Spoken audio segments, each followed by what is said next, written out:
So that product had a lot of strange ICs in it, so I thought we'd just go through them. Will be a cornucopia of chips of the day.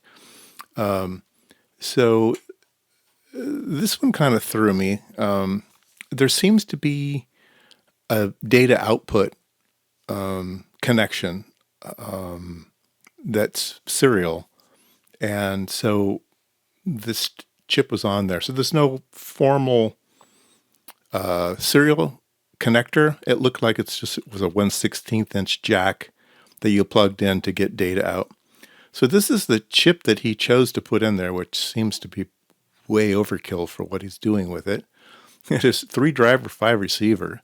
So it's like a Max 232, but on steroids. It's got, it's got the voltage conversion capacitors on it to give you plus and minus. But it's got tons of inputs and outputs. I've never seen such a thing. So anyway, I don't know. That's what he had. And that's what he chose to do. It's a big chip too for what it's doing. I don't know why he didn't use a Max 232, but he gets to choose, right? All right, so let's go look at the next chip. This one is a nice precision low drift op amp with internal capacitors. Interesting.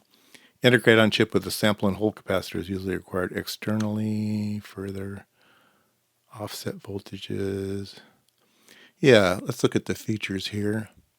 Low noise, common mode. Yeah, this is a really, really nice part. Yeah, so it's for thermocouples and scales. And this is probably the front end chip that he was using. Yeah, looks pretty nice, and it's a dual. So you could cascade the gain stages to lower the noise. Yeah, very nice. Very nice. It's probably a slow part, I would imagine. Let's see if it has gain bandwidth in here somewhere. Yeah, two and a half megahertz. So slow part, but very, very accurate. Okay. And then we have a 17 microamp max dual quad single supply. So this one operates on a single supply. Precision op amps. So sort of the same kind of thing. Battery power systems, because he has just positive voltages. Thermocouple amplifiers and stuff. Yeah, still a nice part. So he likes linear tech.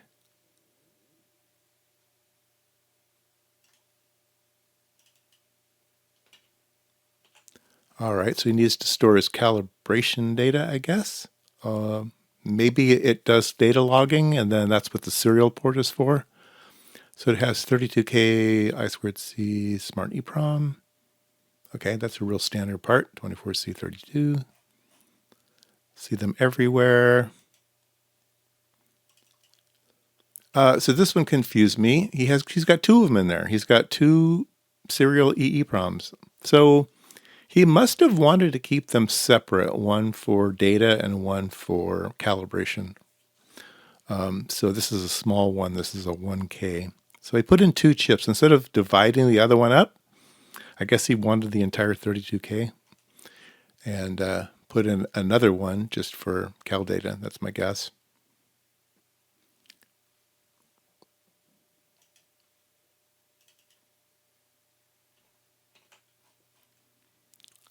Here is a voltage converter, a charge pump. Selectable output 3.3 or 5 volts. So that would be part of the power supply. Local 3 volt to 5 volt conversions. Yeah, I don't know why you need this. It seems like he had lots of other power supply stuff, but yeah, I don't know.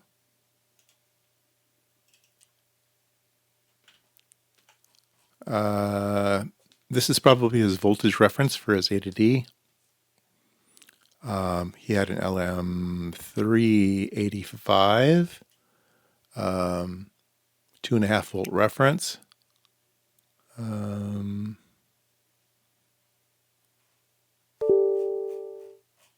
Let's see here. Get to the good stuff. Here we go. Reference voltage. So 20 ppm. What's the aging? 20 ppm per kilo hours. So long-term voltage reference. So that's an interesting unit, right? Parts per million per 1,000 hours. Interesting spec. I don't think I've run across that before, but I haven't really looked at things like this. So interesting.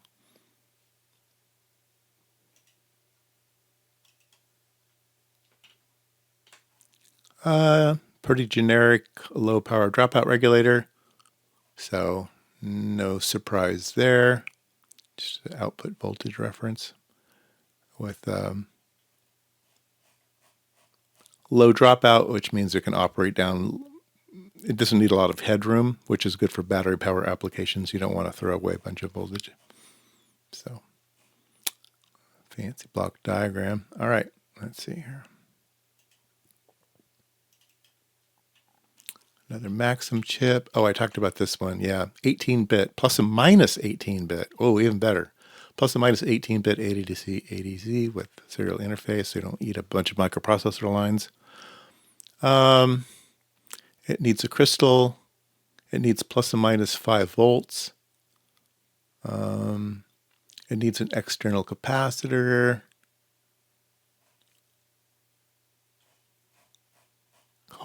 Call for free samples. You think they'll still give you out samples? Probably have to have a business mailing address. Yeah,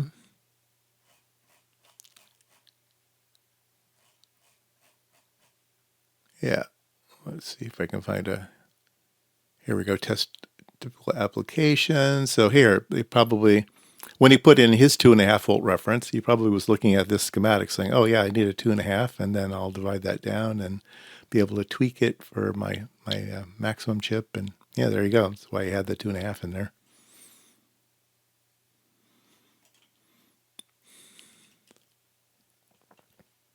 All right, he had a Max 700 in there, which is a power supply monitor circuit. Probably is monitoring the battery, so when the battery drops down too low, it turns off the microprocessor.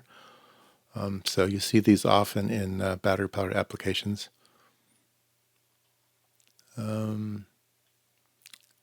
Factory trimmed for 5-volt system. Yeah, so I guess if your 5 volts drops too low, this thing fires, gives an interrupt to your microprocessor, tells your microprocessor to shut down, clean up its act, store all the data that it's currently working on, and tell the user he needs to replace his battery. Okay.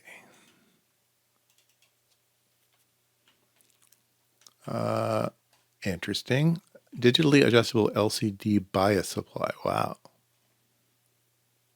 Okay, so fancy chip just for the backlight for the display, which mine wasn't working. Oh well. Oops. Let's see here.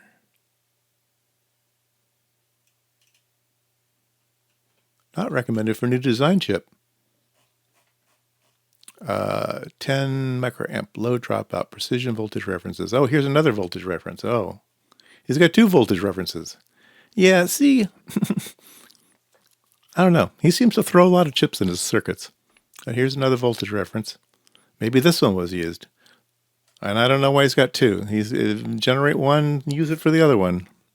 Very strange. Anyway, another voltage reference.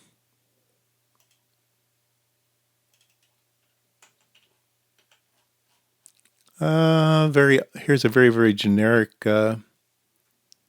amp, op amp, kind of like a 072, 073, 074, not 73, 071, 2, and 4. Quad op amp. TL's low cost. Yeah, these are just real generic. The Lin CMOS stuff that TI is so famous for. These are great, just generic stuff. I use the 070 073s. I keep saying 73s. 072s, 074s. I like those. All right.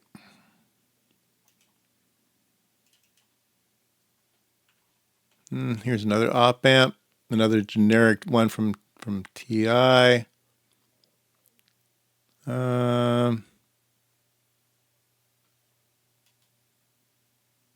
Yeah.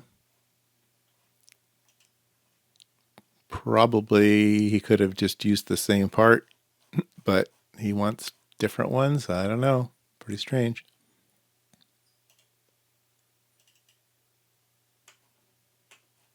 And another one. This one's a little bit fancier. This one's chopper stabilized, a little nicer part. Chopper stabilized, so you don't have any offset voltages. Yeah. Okay.